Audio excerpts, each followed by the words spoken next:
There was a teacher who was teaching her children about Jesus saying that whoever takes up his cross every day and carries it for the love of God will have a great crown in heaven. And then she asked her students, who do you think will have the biggest crown? And a little boy raised his hand right away and he said, the one with the biggest head. We kind of see that in the gospel today. James and John had big heads. They thought that they were so great that they should have a great place right next to Christ in the kingdom of heaven. And Jesus says, so that's what you want? You think you can drink the cup I can drink of? They didn't understand. But Jesus was going to enter his kingdom hanging on a cross with one thief hung on either side. He was saying, can you do that? And ultimately they did, because they gave their lives and were martyred for Christ. Little did they know that that would be their fate, but also little did they know that their fate would be eternal life in heaven. There was a famous musician who unfortunately became totally deaf, and she became very bitter and angry, frustrated about it.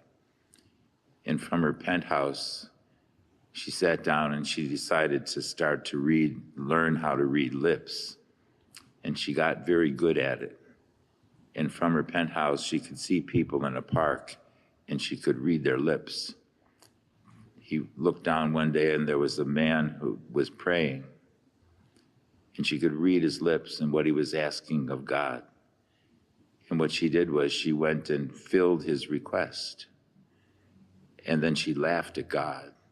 She said, I don't even believe in you, but I'm helping this guy. And then there was a woman who was praying, and she did the same thing and fulfilled the request. And again, she just mocked God and said, I can do this. She was sort of saying that she didn't need God, but she continued to do it. And so much every day was she helping people fulfill their needs that that's where she found God. She came to realize that she was helping these people, she was helping God. And that's what Jesus continues to say to us over and over again in the gospel, like he does today. Whatever we do to another, we do to Christ.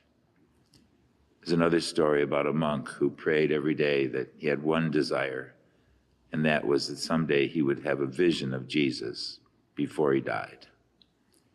And he prayed and prayed, many years went by, but finally one day, Jesus appeared to him in his cell in the monastery. And he was sitting there just absolutely elated by the sight of Christ. And then the monastery doorbell rang, and it was his turn to go and help the poor. The poor gathered at the monastery door every day for their needs. And when they rang that bell, monks each had to take a different hour to go and to fulfill their needs. He was upset. He did not want to leave Jesus, but he started to think, if I don't go, these people will be hungry or they won't have the needs fulfilled that they have. And so he got up and left. And an hour later, when he came back, Jesus' vision was still there. And Jesus said to him, you left me to help the poor, and that's why I'm here for you now. And it's a good lesson that if we do serve Christ in helping others, he's going to be there for us. The message from the gospel is very clear. It says in the second reading that we should go to the Lord, the throne of mercy, and ask for his help. I thought that was an interesting line because what it's saying to us in that reading is that Jesus experienced everything in his life that we do, even serious temptations. He never gave in to sin, of course. But he experienced everything we experience. So when we go to him, we go to the throne of grace to seek his help.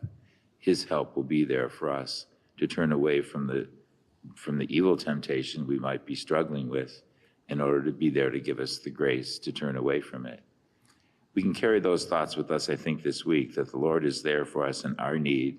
We only need to turn to him in prayer and he will be there to forgive us if we need it, to help us if we're struggling with something.